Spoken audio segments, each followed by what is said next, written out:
Shalom. Marilah kita bersyukur untuk anugerah kebaikan Tuhan dalam hidup kita. Hari ini, saya akan memulai perkongsian khusus untuk anak-anak muda yang masih single dan mungkin juga berguna untuk menjadi panduan para ibu bapak.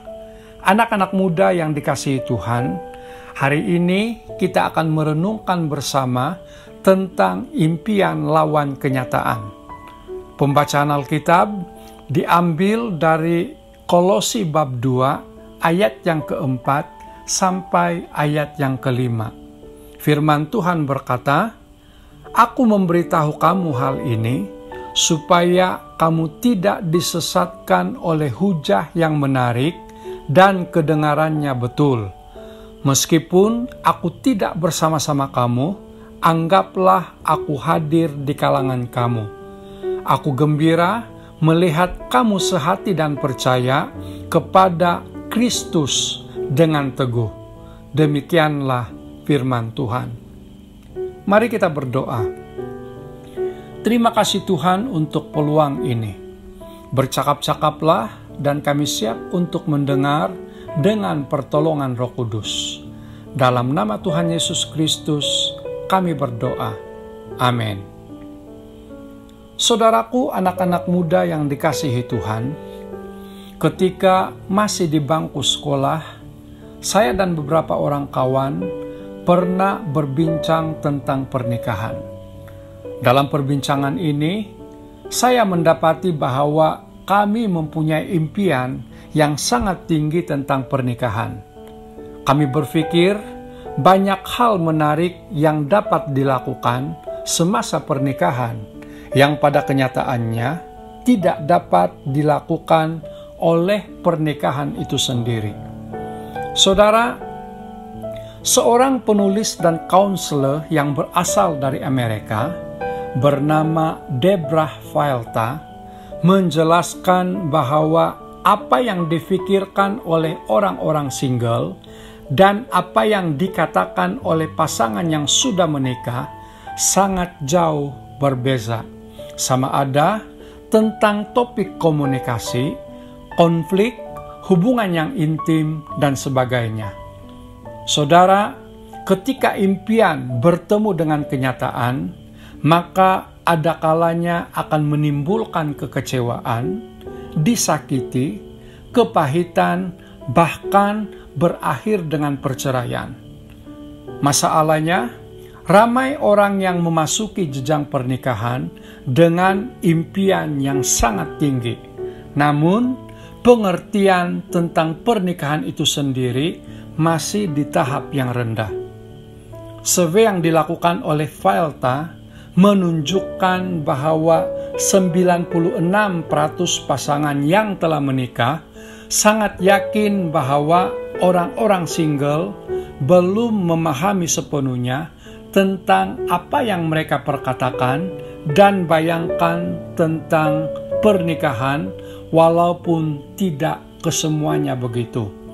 Saudaraku, anak-anak muda yang dikasihi Tuhan, tidak salah untuk menginginkan pernikahan, karena hal itu merupakan keinginan semula jadi yang sememangnya ada dalam diri setiap orang.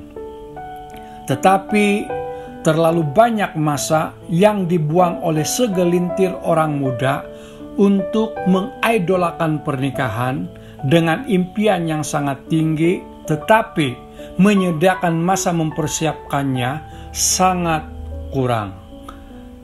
Terlalu sedikit pula masa yang digunakan untuk mengenali diri sendiri, memulihkan diri dari masa lalu, memahami apa yang kita perlukan dalam satu hubungan, membezakan hubungan yang sehat dan sebaliknya, mengenali kesesuaian sifat, apa yang menjadi sasaran, karena semua ini bercakap tentang kepenuhan hidup dalam Tuhan.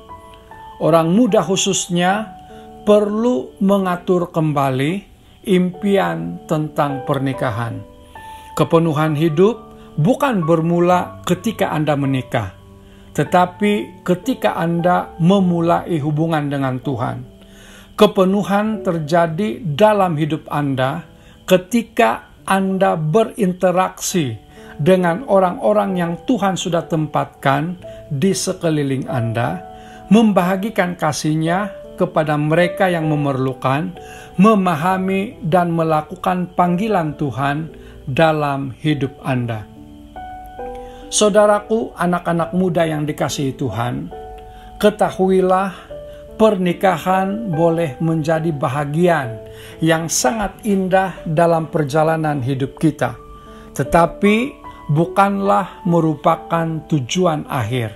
Seiring dengan kepenuhan hidup yang kita alami dalam Tuhan, maka semakin besar kemungkinan Anda akan bertemu dengan pasangan yang Tuhan tetapkan untuk Anda. Oleh itu, hidup bukan semata-mata untuk pernikahan. Hiduplah untuk bertumbuh, menyembuhkan, belajar dan melayani Tuhan. Ketika dua orang yang sudah mengalami kepenuhan hidup di dalam Tuhan masuk dalam jenjang pernikahan, maka ini adalah suatu pernikahan yang terbaik. Kiranya perkongsian ini menjadi berkat bagi kita semua, khususnya anak-anak muda. Tuhan Yesus memberkati. Mari kita berdoa. Kami bersyukur untuk firman-Mu Tuhan. Tanamkan di dalam setiap hati kami agar menjadi pedoman khususnya kepada anak-anak muda. Dalam nama Tuhan Yesus Kristus kami berdoa. Amin.